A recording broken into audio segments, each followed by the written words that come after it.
Hi guys, James at RampantLionReviews again for you today with another beer review. For this one we are going to stick to Skåne here, my home county in the south of Sweden, and for this review we're going to return to a brewery who you've seen me review a good number of things from over the last couple of months, and it's great to see that these guys are getting their beers out there a little bit more. So for this review then we are going to go just to the south of Malmö to Hyllie.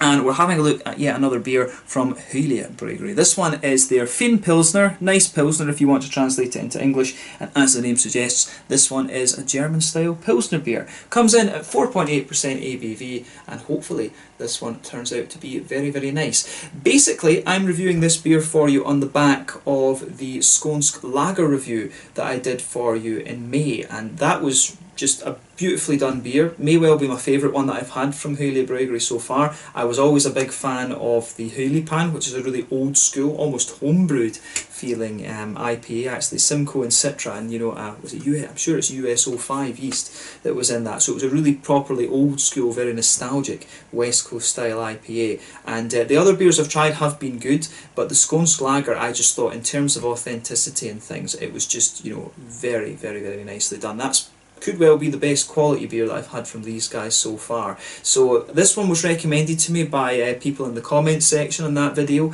They said to me, well, have a go at their Finpilsner because this one is very nice as well. So yeah, basically I'm reviewing this one because of viewer requests, and you know, as I say, I was so impressed with the Skånsk Lager that I thought, you know, this one should be a very interesting one to review as well. I've been getting more and more into my lagers again recently. I think it's a very underrated style of beer, and I wish that more breweries would have a go at brewing you know, these Pilsner style beers using some of the New Zealand or the American or the Slovenian hops. I think that would be a very interesting direction for craft beer to take. So yeah, let's see how we get on with this one then. A 4.8% German style Pilsner, and I'm really curious about this. So yeah, as always with my reviews then, I'll tell you a little bit about the brewery before we taste the beer. If you want to get straight to the tasting, just fast forward. All the usual links are in the description below. That's the brewery website, the link to my other reviews that I've done from Hyllie Bryggeri before. No doubt you will see some more from these guys at some point in the near future. There's all the usual social media down there as well. If you want to see more reviews, do please consider subscribing to the channel. The whole channel, of course, has a geography-based tagging system, so you can go into the homepage and search for beer based on country, city, state, county, prefecture, whatever it is you're interested in.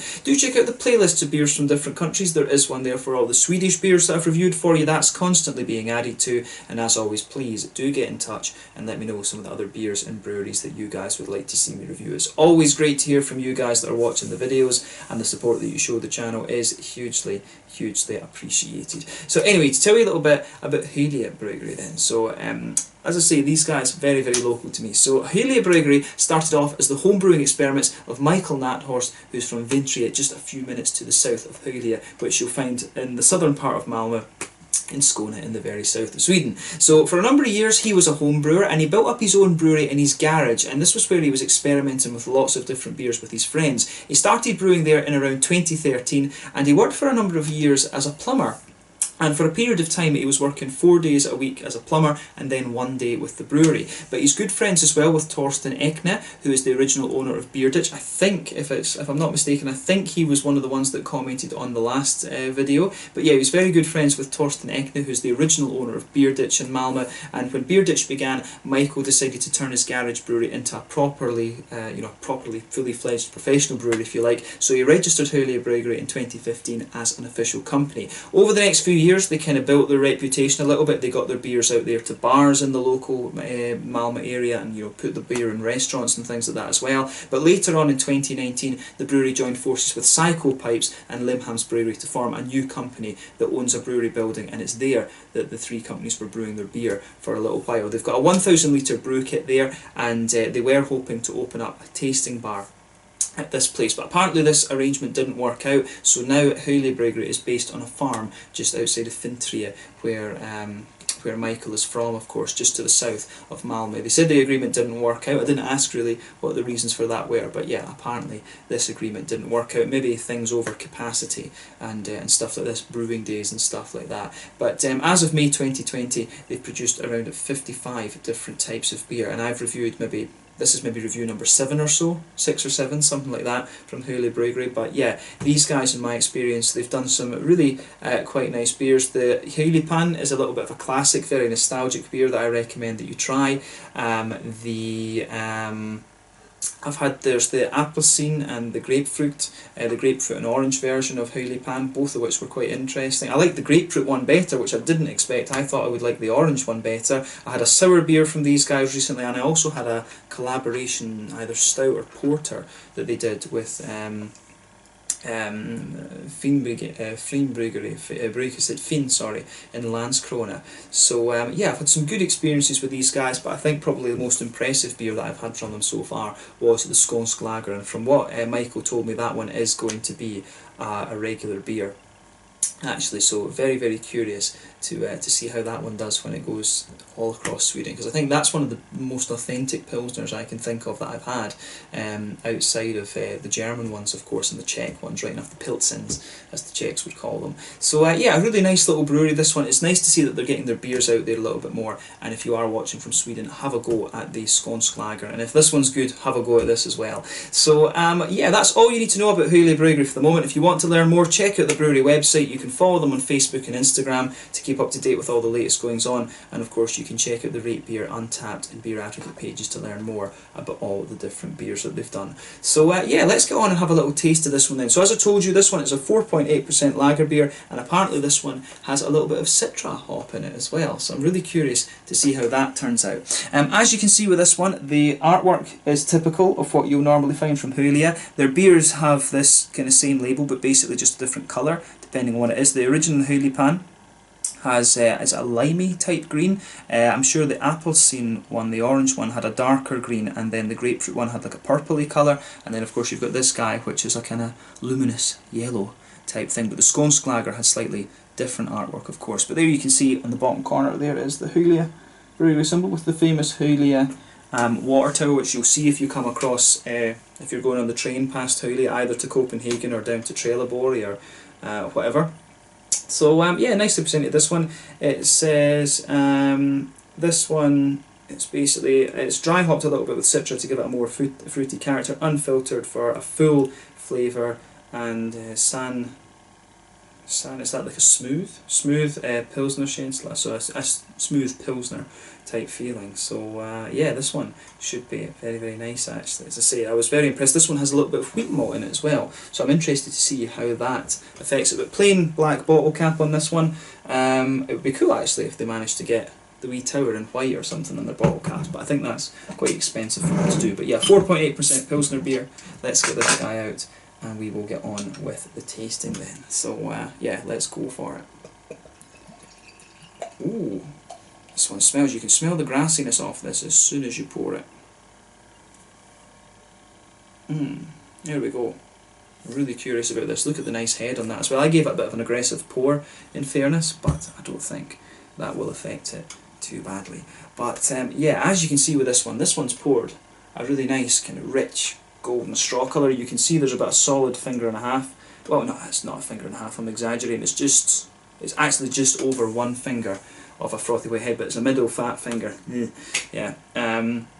So yeah, nice. I would say it's a pure white head on this one. Very, very frothy, not even bumpy towards the edges. Very, very frothy head. 1 or 2 big bubbles sticking towards the side of the glass. A few little ones going up towards the bottom there. But this beer is pretty damn clear, I have to say. There's a teeny little bit of haze to it. But yeah, not surprising with this. But yeah, it looks pretty much exactly as you would expect from a Pilsner beer. There's nothing really surprising about this beer when you consider what style it is. So yeah, let's have a closer look at that aroma then and see how we get on with this one. Ooh, this one actually smells very different from the other one. It really does it really does smell very authentically German. You know, if I think about some of these beers that I've had in like Vetters and Kulturbrauerei in Heidelberg, and you know, Eisgrub, I remember when I went to visit Einar in Mainz, you know, this beer smells German. It's German as fuck, basically. It really smells like that. German AF. That's really nice. And the thing is, you know, when you get a Pilsner beer, I would rate these in terms of authenticity, how close they are to what you would expect a German or a Czech Pilsner to taste like, or Pilsner I should say. Keep doing that when I talk about the Czech ones, but yeah, when you have this beer style, you compare it to what you would expect from the original ones. You know, this is a style I think that the test of brewing this style is getting the level of authenticity out of it. And as I say, the Skånsk lager I was really impressed with. That had a little bit of Swedish malt in it, right enough. But this one, if this is the original one that they've done, I'm really curious to see how this one is as well. But straight away with this one, you smell a little bit of that nice kind of white bready sort of thing. It's the maltiness in this one is really nice. You can really smell that kind of lager type crispness to it, but it does have this it's almost like a wet white bread. If you put water in bread and kind of smash it up a little bit, it smells like that. That's the kind of aroma you get out of this. There's a wee bit of biscuity sweetness. I don't find this one to be as biscuity as the other one when I think about it.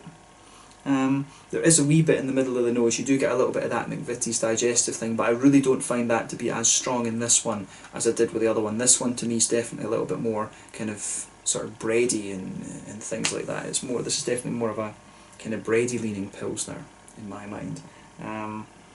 I do like that, actually, the way that one's come together. So the thing is, if you compare the Czech beers to the German beers, I've always found that the Czech ones are a little bit more kind of bready than the German ones are. I've always found the German ones to be a little bit more kind of crisp, if that makes sense. And of course, when it comes to lager beers in Germany, you've got the Helles, the kind of the blonde lager like this. You have the Dunkel, which is the kind of brown one, and then you've got the Schwarzbier, which is the black one. When you go to the Czech Republic though, you've got the Svetli, which if I'm not mixing it up with the Leitsack, I always mix these two up. You have the Svetli, which is basically the equivalent of the German Helles, the kind of blonde lager. You've got the Leitsack, which is like an amber lager, that's equivalent to the Vienna lagers. Then you've got the Czerny, which is the equivalent to the German Dunkels, and then you have the Tamavi, which is the equivalent to the German Schwarzbier. But the Czech ones, like I say, are distinctively smoother and a bit more bready than their German counterparts in my experience. This beer to me, the breadiness that you get with this one smells a little bit more Czech, I think.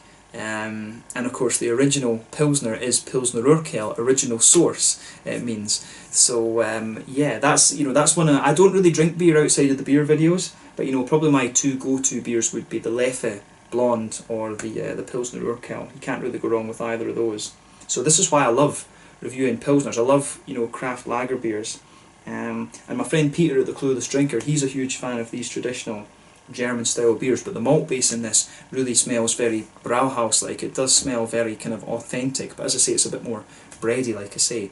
And in fairness, I think the crispness that it has is a bit German, but it does have some of the Czech breadiness in there, so I'm a bit reluctant to kind of plant my flag on that one, to be honest with you.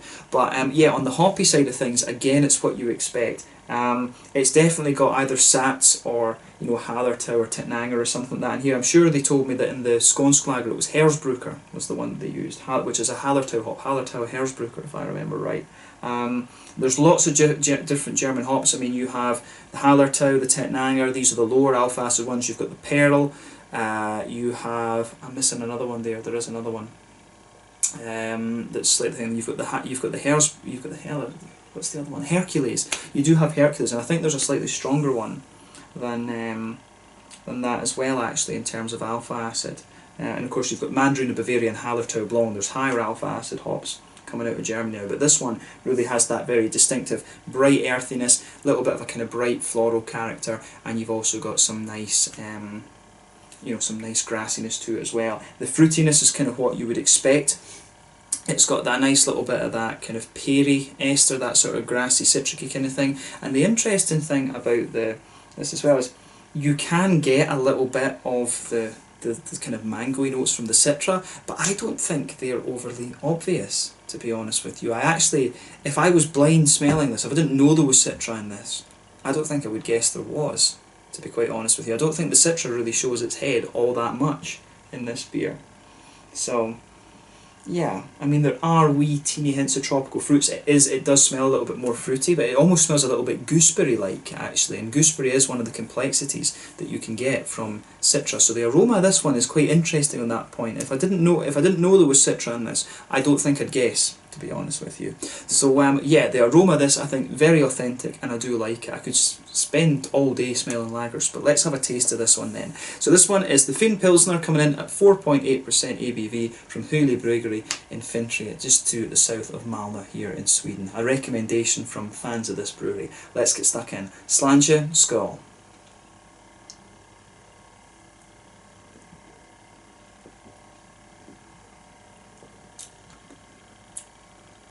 Yeah, that's solid again. It is actually very different, I think, from the skånsk lager. It feels very different actually. But I like this as well. Maybe Michael really has a thing for brewing lager beers. So I'd love to, just on the basis of these two Pilsners that I've tried, I'd love to see him have a go at Dunkel on a Doppel.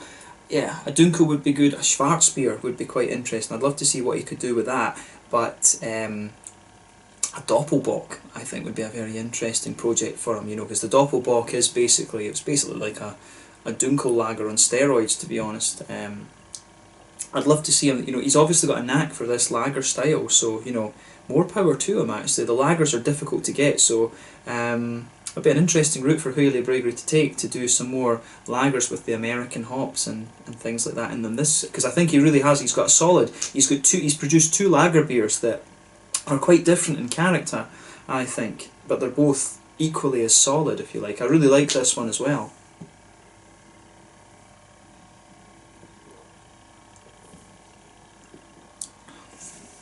Yeah, I do like this. This is really nice again. Difficulty is to pick which one I like better, because they are, as I say, they are both quite different. Yeah, let's try and break down the flavour of this one then. This one's definitely sweeter in the mouthfeel as well than the aroma was really given away. But straight away with this one, you can feel that nice kind of Pilsner malt. This one really is quite crisp.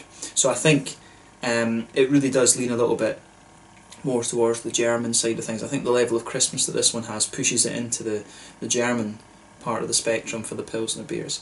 But yeah, I really like this. So you can feel towards the back of the palate, you do get a little bit, there is a wee bit of a kind of breadiness. You can pick out little elements of the wheat in the back third of the tongue, so yeah, a little touch of a wheaty kind of thing in there, which is nice. If you move further forward in this one, you do get, you can feel a little bit of the kind of breadiness there, but you really feel that very crisp Pilsner base. It's very difficult, I think, to describe what Pilsner malt tastes like, because it's more a mouthfeel type thing, if you like. But in the middle of your palate, in the middle of that middle third of your tongue, it's almost like you've got a little island, and you've got a really kind of, it tastes like the oily stuff that they put in a McVitie's digestive, the kind of stuff that holds the whole thing together. It tastes like that, and in the very centre of your palate you might get just a little bit of a sweeter kind of caramelly note out of it. So yeah, the way that the malt base in this one is done is really nice, but I think really leaning towards the German Pilsner rather than the Czech Pilsen in this one actually. I think it really works out very nice. I don't think, does it say on the bottle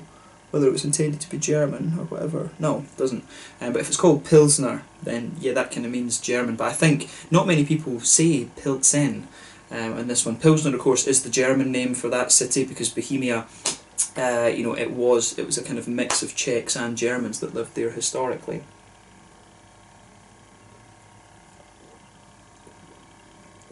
But yeah, I like this one as well. So yeah, it'd be cool to see how these guys. It'd be a bit of a shame, to be honest with you, and I wonder if it would come up because market conditions and stuff.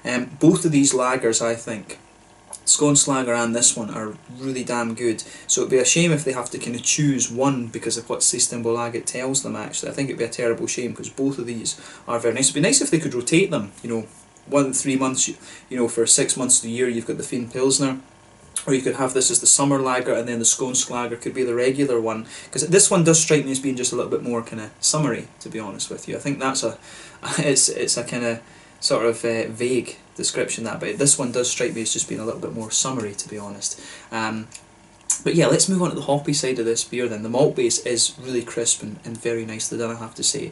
In the back corners of the palate, there's a really nice little bit of that kind of smooth, that kind of bright earthiness. As you move further forward on this one, you've got a nice level of, you can get more and more of the floral aromaticity coming out of the beer. The Citra that's in this one I don't think is contributing too much to that. It's the German hops, I think, that are pushing their way out of this one actually. It's that the German hops are really giving it the nice floral character. There is a good bit of bitterness to this. I think this one is maybe sitting around the 25 or 30 IBU mark, which is quite high for a Pilsner beer, of course, as well. You do want a little bit of bitterness with these, but Pilsner Urquell is about 30 IBUs actually.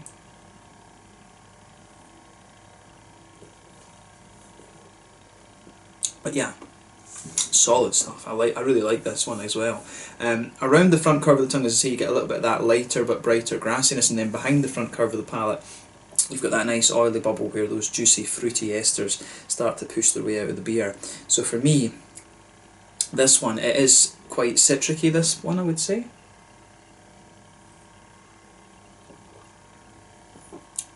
Yeah, definitely a little bit kind of citricy.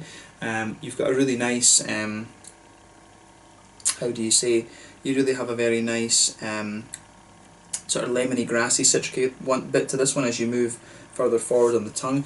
It's quite, you do get a good bit of the peary, kind of appley ester mix in there, but you do get, if you go further back on the palate there, you do get a little bit of a kind of mango-y type flavour on this one. You do get a little bit of that out of this, but it does get gradually more citricy and zesty as you move further forward on the palate. There is almost just a little hint of gooseberry in this one as you move further forward as well. So I really like how this all goes together. Again, this is a really solid Pilsner beer from Hyllie, and I think he just has a knack for the lagers. So what I would say to Michael is have a go at a Dunkel and a Doppelbock and a Schwarzbier. I think it would be interesting to see what you guys could do in this regard, because your Pilsners really, the two Pilsners I've had have been really damn solid actually. I really like these. So yeah, awesome, another awesome beer this one actually. And do, guys, if you are watching, do give me some other Pilsner recommendations to have a look at, because I know there's quite a few of the Swedish breweries doing these, so I'd love to, review a few more of the lagers and things like that as well. I feel it's been lacking a little bit on the channel recently.